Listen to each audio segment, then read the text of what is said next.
the same fervor, doesn't have the same emotion. I've often said that out of the 52 weeks of the year, I can take a vacation almost any week except Mother's Day. You don't dare be gone on Mother's Day. Father's Day, if it skips over that day, who really cares, right? After all you're going to get is a new pair of socks or maybe a tie. Father's Day. A recent survey was conducted to determine how much Americans, just in America, spend on Mother's Day. You ready for this statistic? $21.2 billion is spent on Mother's Day. You want to do a little comparison? Father's Day, you ready? $12.7 billion. $9 billion less than what was spent on Mother's Day. So, okay, guys, we're being slighted. I want to know right now you have permission to go out and spend the $9 billion. When my parents were alive, they lived in South Florida. We lived here in Oklahoma. Never got to really see them on Mother's Day or Father's Day. Matter of fact, we didn't get the luxury of visiting very often at all. But I'd make sure that on Mother's Day and on Dad's Day, I would call. Virginia, on the other hand, would always pick out a very special card for her mother. It might take 45 minutes to an hour standing in the Hallmark store, reading every single line and every single card to pick out just the right one. When it came to Father's Day, no card, maybe a phone call. If I pick up the phone and I called it and handed her the telephone, they would say, little niceties back and forth to one another, small talk, basically Happy Father's Day, and that was generally it. Generally speaking, fathers typically don't receive the accolades that mothers receive. Some of the reasons might be our perception that dads are tough and strong and rough. Some of the reasons might be the picture painted by social media and television about dads.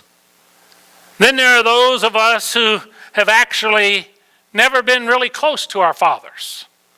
Matter of fact, growing up, I grew up in a strong Catholic neighborhood. About 80% of our city was Catholic. And being a Baptist, we were against anything that the Catholics did. We voted against everything that they said, not knowing some of the things that they said were actually things we believed, but we still voted against it. And one of the things was that they had a priest or someone they called father. Because of that, we were taught never to call anyone except God father. He was our dad, but not our father. So we called it Dad's Day instead of Father's Day.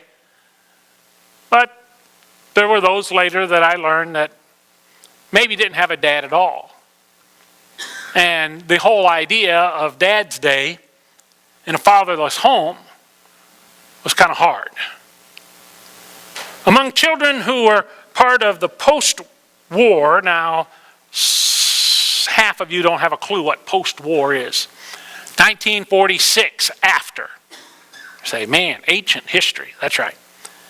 Listen to this statistic. 88% of them grew up with their natural biological mother and father in the home. 1946, 88% of everyone growing up in America grew up with their natural mother and father who were married to each other, say this, for their entire life. Sadly, we are currently in a decade, according to the U.S. Census Bureau, that 24 million children in America, 1 out of every 3. 1/3 of all children in America live in a home that the father is absent. There's no male role whatsoever. Our country has suffered greatly, and the impact is a matter of fact rather than someone's opinion. Fatherlessness is associated with the majority of social ills negatively affecting our children. You want to know firsthand? Talk to Doug. You want to know firsthand? Talk to Leanne. You want to know firsthand? Talk to Virginia. We live in a day that there's an epidemic about fathers. When single parent households occur, the normal result is a lack of male leadership. Adolescents who grow up without fathers are more susceptible to poverty, early sexual involvement, drugs, gangs, suicide, crime, and violence, and are more likely than ever to drop out of school. If it were classified a disease, fatherlessness would have to be determined to be an epidemic worthy of attention of a national emergency. The family in America is almost non-existent as I understand family. And this morning, now I could go on, but it gets more and more depressing, to be honest. It gets very negative, and I'd come down here and I'd interview a school teacher that cries over the kids that are in those kind of families. And I would scold those of you who have grown up with a natural mother and father for not taking advantage of the opportunities that are laid before you. But I'm going to stop. After all, that would end up preaching. Instead of dwelling on the negative, let's see if I can't turn the coin over and turn this around to maybe concentrating on the role that God determined that fathers and men are supposed to have. Basically, what I want to do is I want to open up the Bible. We did this morning, if you haven't noticed yet, by reading the instructions from our fathers. 3-4 main chapters in the book of Proverbs that gives us those instructions, but scattered throughout. If we start with the Bible as the groundwork, the foundation, the truth, which I believe that it is, then I have to go what's coined as back to Genesis, don't I? It's not a nursery story. It's not a fable. It's a historical account. God first made man and gave him responsibilities in Eden, such as tending the garden and naming the animals. God also gave Adam the one command that he was to carry out in obedience.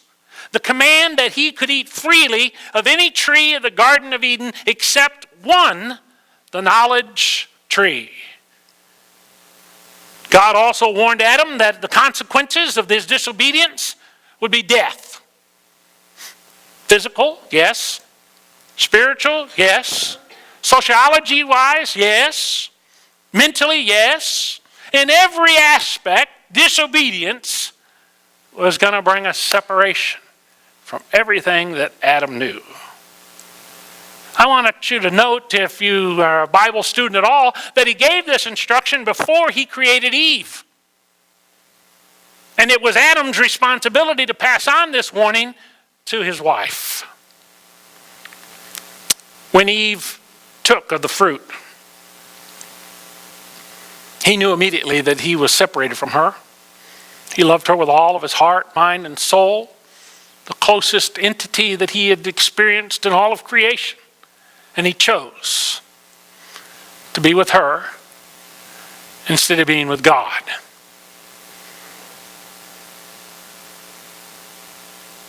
That eventually led to the situation that we have today. I think back, who did God hold responsible for Eve's sin? Well, both of them ultimately. Both of them had sinned, and so both of them experienced a judgment because of the sin. But the main responsibility, guys, fell on you. You were held responsible. Later on, after the first couple had children, God expected the fathers, not the mothers, but the fathers to teach their children in the way that they should go. In the Old Testament, the man's spiritual leadership in the family was painted in very broad strokes. He was the priest of the family. When the sacrifices were to be made, it was the father of the family who represented all that was in his household, and he was the priest before God. In the New Testament, Paul declares, "Fathers, do not provoke your children to anger by the way that you treat them. Rather, bring them up with the discipline and instruction that comes from the Lord." Any way you look at it, God's design was that fathers were to be the leaders spiritually, emotionally, physically, financially, every category that you can put here to the family. God's intended role of the man in the family was, number one, he was to be the spiritual leader. 1 in 3 homes are without a positive male counterpart. Maybe I could clarify that. Any male at all. No wonder boys grow up not knowing which bathroom they're supposed to use. No wonder we've got a bunch of wimpy guys that don't know how to pull up their pants. That's no wonder, because we've got a whole generation that had no one to tell them to shape up. Regrettably, most of it falls on the shoulder of mom.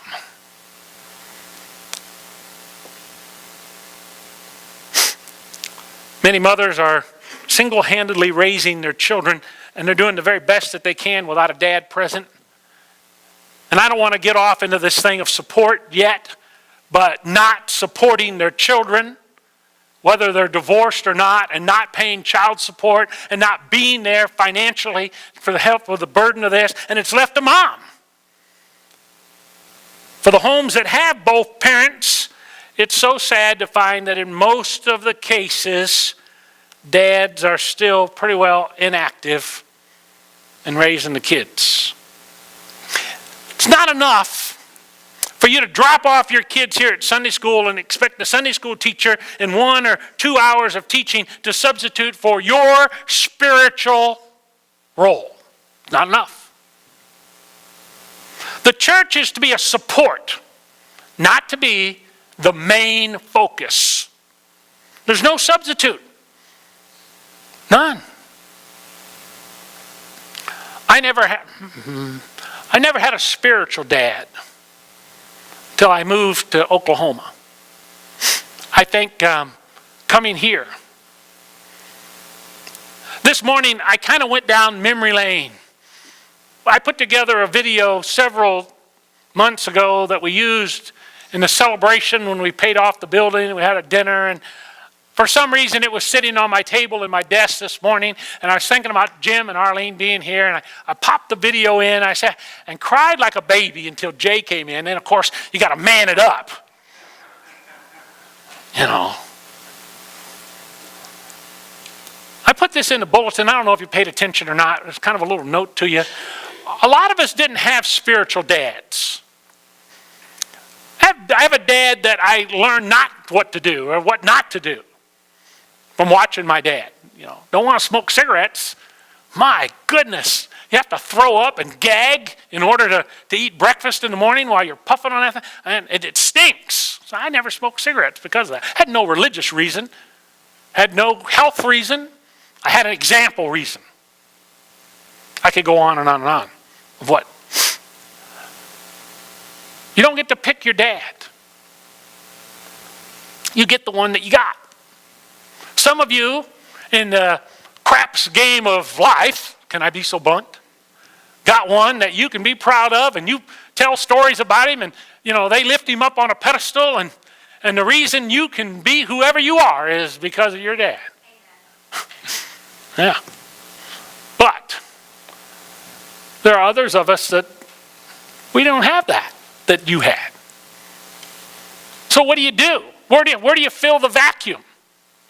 I came up with this. I never read it from anywhere. I'm sure it can't be original. I've never had an original thought in my entire life. I steal from everybody equally. But I said, I'm going to adopt a dad. And I call it my Adopt a Dad program. And I adopted one. He became my dad. His name's Claude Salee. Not a perfect person, but a whole lot closer than what I'll ever be. In Deuteronomy chapter number 6, God was kind of preparing the people to move. They were going to travel. They were going to be nomads for a long time. And he needed the families to stay intact. And so he gave fathers this instruction: to love the Lord their God with all of their hearts. Covers a multitude of sin, folks. Just to love God with everything you got. To commit themselves wholeheartedly, 100%, to God's commands. Listen to what he said. He says, repeat them again and again. I guess there's a principle here of repetition, right, teachers? Repetition, over and over again. Yeah, you say, well, that's just rote memory. Eventually it gets down. We sung songs in the beginners department that I had no earthly idea what they meant. Oh, be careful, little hands, what you touch, I had no earthly idea what that. Oh, be careful, little eyes, what you see. Oh, be careful, little feet, where you go. I mean, we sung songs like that in the beginners department. Just sung. Eventually, it took a long time for me, maybe a shorter time, to figure out what we were trying to do in teaching those songs. In other words, what you believe in your heart is what you do in this world. What a foreign concept. If I could just get Christians to be Christian, if I could just get Christians who say that they know Jesus to live like they knew Jesus, change Enid, change the state of Oklahoma, change this world. As parents, we're always teaching. Come on, teachers, help me. Amen to that? As parents, we're always teaching. We might not be teaching what we think we're teaching, but we're always teaching. Sometimes verbally with, don't you do that? You be in here at 10:30. No, you can't. But we're teaching, sometimes with words, but mostly by example. Had a rule at our house, not very many rules. Most of you know me well enough to know I didn't have a lot of rules growing up with my kids. But I had one hard, fast rule. I tell you, to Stephen or Simra, go get me a screwdriver. They go in and they come back and they say, I can't find it. That was an immoral sin to say, I can't do something. Repeat it over and over again. I can do all things through Christ who strengthens me. God lays out the responsibility of spiritual leadership on the fathers. And if he's not present for whatever reason, the parent home here is void. And the church, not much of a supplement. A little. I thought, what should be taught? If I sat down and made a curriculum and told you this is what you are to teach in your family, I think we go back to the book of Proverbs in chapter number 5 and 6 and 7. There's some very practical teaching there. Relationships, finances, dating. I don't know if I even believe in dating, but dating. Handling difficult people. Has anyone here ever been around a difficult person? Don't you wish somebody would have taught you how to deal with difficult people? Talked to my little sister this last week. She's a school principal in Southern California. God help her.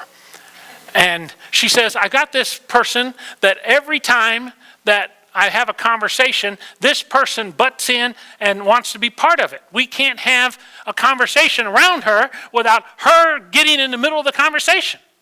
I said, you ever think of why? She might feel inferior to everyone and all these doctors running around. And she's a secretary and maybe she feels inferior. You ever think about how to handle difficult people? It starts by having brothers and sisters and lessons at home. I suppose that if we could teach life principles somehow in a closed environment that was safe, called the home, that when we got outside of the home, that we'd be a little bit farther along. If we could establish some kind of patterns for living life, pleases God, and how to be fulfilled in who we are, it would start at home. And Dad, sorry, I didn't invent it. It's on your shoulders. God said it. If I look at Genesis and I get to the 3rd chapter and I get to verse number 18, I come up with this concept that sin has consequences. Actions have consequences. That if you do good, that you'll reap good. If you do evil, you will reap evil. I have a couple guys that I read from. Okay, not very many. James McDowell, John MacArthur, Erwin Lutzer. Some people that in my world are somebody. And I read this from James McDowell this last week. He said, choose sin and choose to suffer. Think about it. Choose sin, choose to suffer. We usually can choose our sin. I don't know that we fall into it as much as we want to claim that we fell into it. But immediately from falling from God, Adam and Eve found separation from God. Immediately they lost their innocence, their closeness with God. They end up losing their home. They end up going bankrupt. They lose all their financial stability and all the source of their income. And they basically have to start over again because of a choice that they made. They gained a future of physical decay. Boy, do I hate that part. Eventual death, problems, hard work, an offspring that doesn't listen. They raised a boy that became a murderer. Can you agree with me that when you choose to sin, you choose to suffer? How do you say that in New Testament language? Say, Don, boy, I'm into that New Testament rather than Old Testament. We reap. You know this verse? Oh, we all know this verse.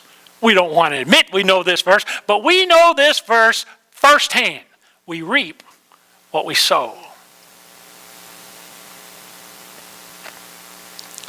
I grew up in Detroit. It's concrete everywhere. Try to grow grass. Never tried to grow a crop of anything. Came to Oklahoma, learned a little bit about farming, not even. But did you know that if you put 1 grain of, say, wheat into the ground, cultivate it, put it in the ground, water it, sun, you're a farmer. Agree with me. Nod. One grain of wheat in the ground, that you expect to get more than 1 grain back. You hope. You hope. But there's a principle here that when you sow what you reap, or you reap what you sow rather, and you do something, you get it back worse than what you did. It'll be later on in time and much more plentiful. And the consequences, some of them are permanent. Eve was now to experience pain in childbirth. She's going to have a desire to control her husband, but he's going to end up the head of the household. After disobedience and banishment from this perfect environment, this perfect job, this perfect everything, you're going to have to work. And it's not going to come easy. It's a biblical principle. He's going to experience calluses. He's going to have a sore back. He's going to have weariness as a long day's labor, just making a living. And the bountiful harvest isn't going to come as easy now. The fruit of the field is going to come along with weeds and thistles and unwanted plants that have no value whatsoever. I suppose I need to say this, there is honor in work. We try to teach that to our kids. There's honor in work. I guess it's a worldview that if you work, you appreciate what you get. And if you get it without working for it, you don't appreciate it. Guess I got that from the Bible somewhere. A worldview that leisure is everything and work should be avoided at all costs, I think is anti-God. There are honorable occupations and serving others and being productive and teaching discipline. And it paints a positive example for our children to know that my parents got up and got me dressed and got themselves dressed, and I went off to my job and they went off to theirs. You say, what are you getting at? Because there's about a third of America that has no concept of that anymore. They don't have an alarm clock in their house because there's no reason to get up.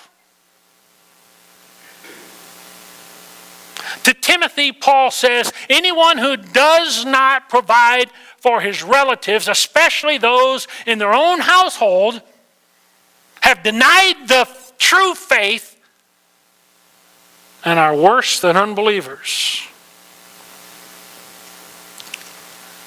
There's consequences to sin. You, Dad, are to be the provider.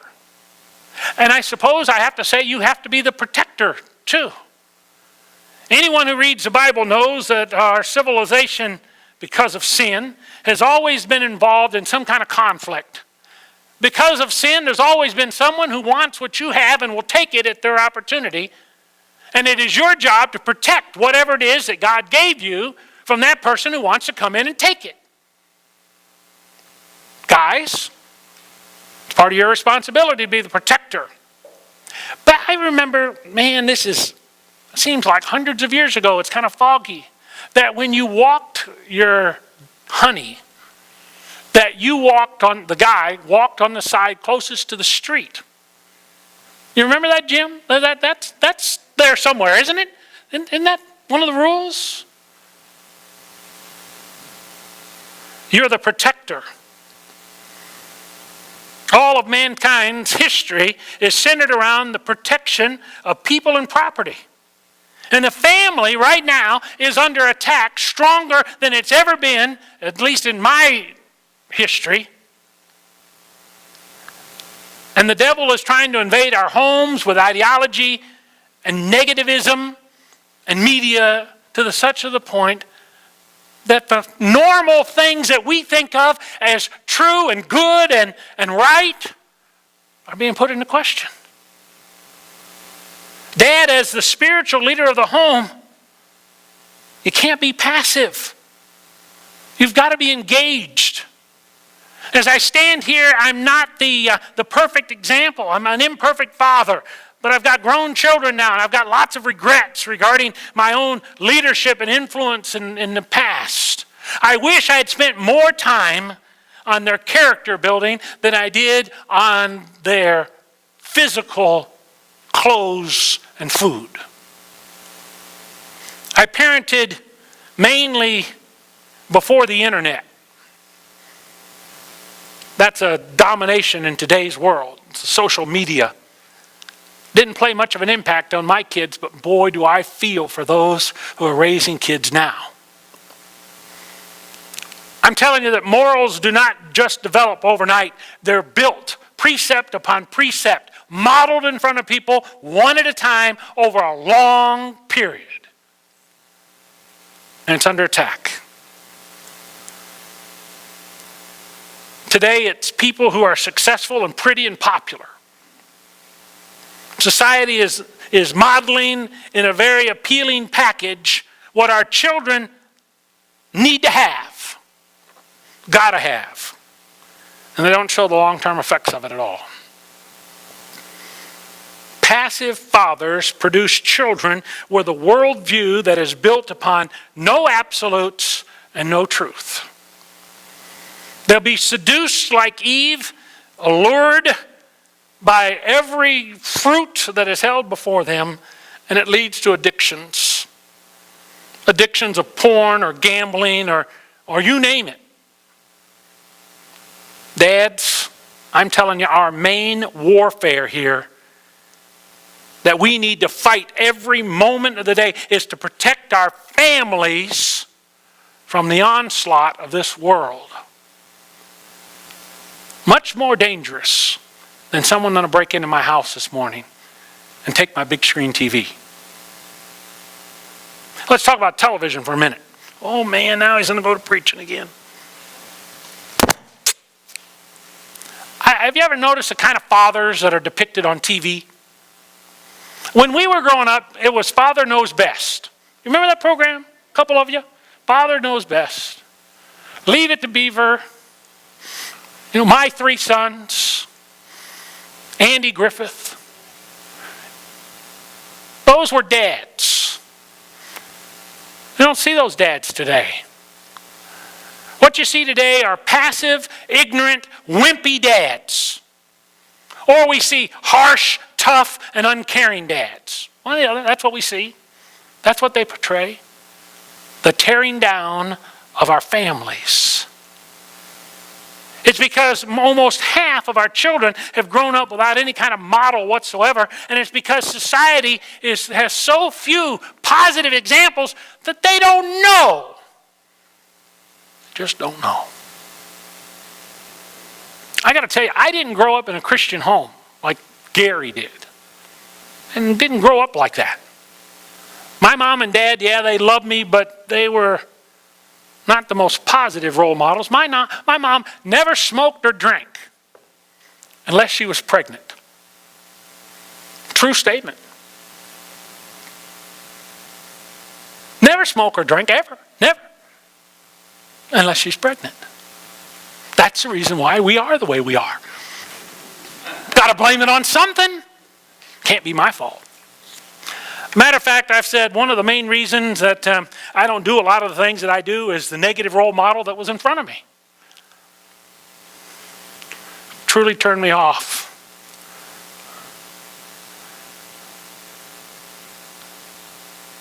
I feel so paralyzed.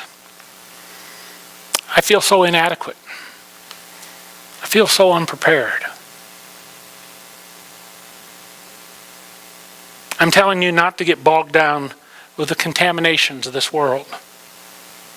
I think there are people that can help you, and you can get over that. I think that's why I had to adopt a dad. And I think that's why I would encourage you to adopt a dad. I was listening to Erwin Lutzer. I mentioned him earlier this morning, talking about men and manlyhood and the role of fathers in the home. I want to close with these three ideas. First of all, guys, we used to do a Bible study years ago called Man in the Mirror, but we are to be the mirror. The way in which our children perceive themselves are what they see in you. A child will believe of themselves in the terms of how their father treats them or mistreats them. I was the first I had 2 brothers and 2 sisters.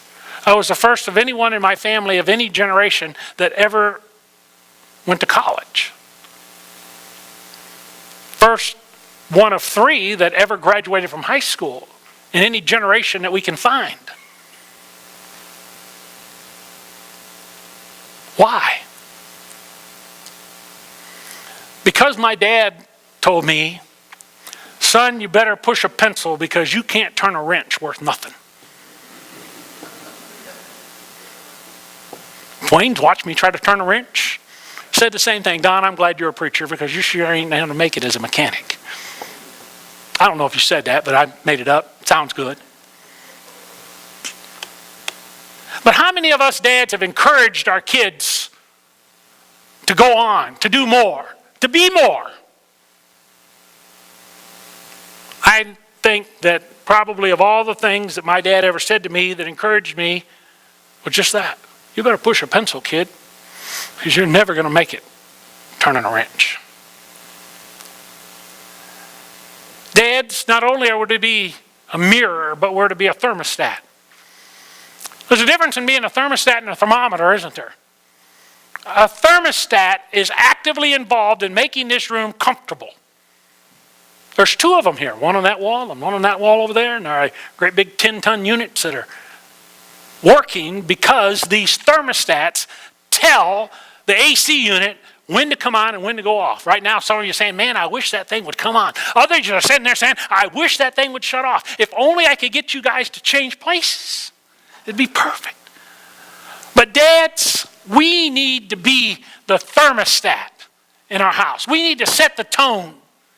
We need to set the environment. We need to set what's peaceful.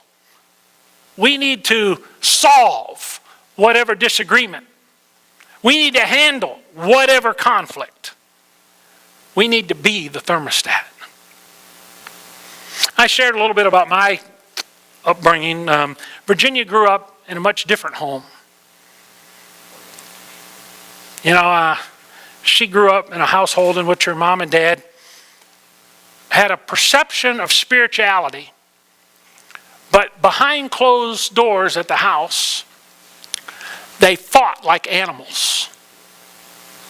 They argued every moment of the day and night. Eventually, Virginia decided, I think it was a conscious decision, that she's going to take her mom's side. I come along and I look at the situation, and there are times when I take her dad's side, and oh my goodness, was that wrong. No matter what the topic of discussion was, given enough time, they would always disagree. They were not united in any way. It was her car and his car. He liked Dodges, she liked Chevrolets. They argued about it, who had the best one. And God forbid he ever got in hers or she ever got in his. And if his broke down or hers broke down, somebody else would take them to work. That's how serious it was. They weren't united in a lot of ways. They had a farm, they had a dairy farm, and so she had her cows and he had his cows. And believe me, they never, ever, ever bred her cows with his cows. And they stayed separate. True. Right down to her bank account and his bank account. Her friends and his friends. Her church and his church. His family and her family. And yes, her kids and his kids. A blended family that never blended. Virginia told me that when she was a little girl, middle school, she stayed the night one time at one of her girlfriend's houses. And while there, I've got this written down word for word from her, she observed her friend's parents communicating after supper. It was so weird. They didn't argue. They didn't disagree. They were teasing one another. They were laughing with one another. And I tell you what happened. The dad pulled her mom on his lap and he kissed her. She'll never forget that. Why would Virginia remember such a small, insignificant detail?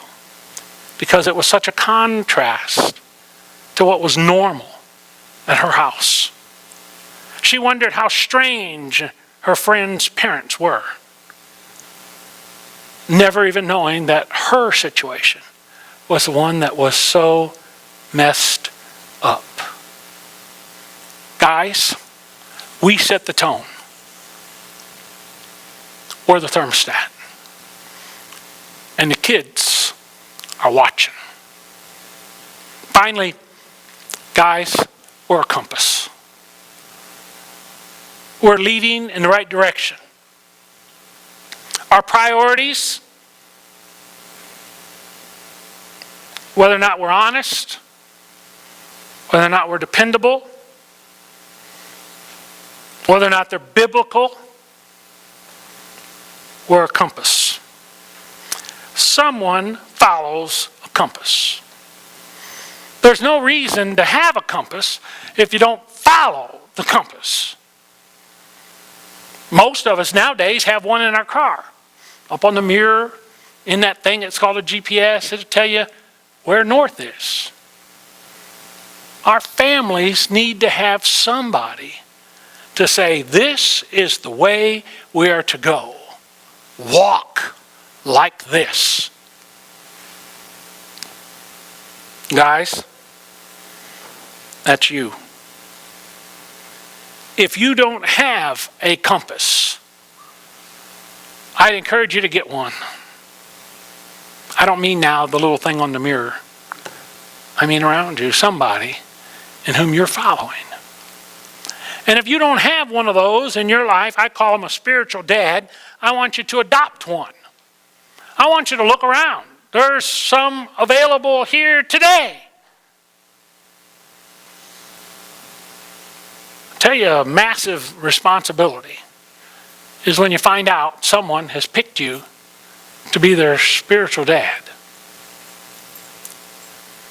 Several weeks ago, Virginia was back in the little kids department and talking about who they wanted to be when they grew up. Did they have somebody that they wanted to be like when they grew up? One of the little boys said, I'd like to be like Pastor Don. Virginia went,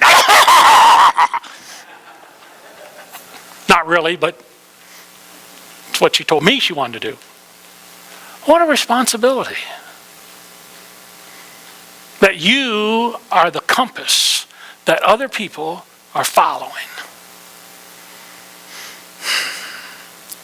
Adopt a dad. There's a Bible verse that says sharpen, let me say it this way. Iron sharpens iron. That's the King James Version, what I grew up with. Iron sharpens iron. Guys, find somebody real strong and get close to them. You sharpen them, they will sharpen you. Ever used a dull knife? You ever try to use a dull knife? I like the examples on TV where the guy gets this knife out, and I mean, it's just like a razor blade. You know, you like that? Till you get one, and it don't work half as good as that. But have you ever had a sharp knife? I got a package in the mail this last week. It's in a great big box. It was as big as this podium thing, all cardboard.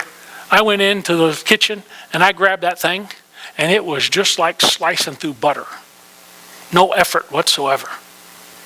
I found one good knife at our house. I hid it so that you'd never find it. Guys, we need to be sharp knives. Available and stay sharp.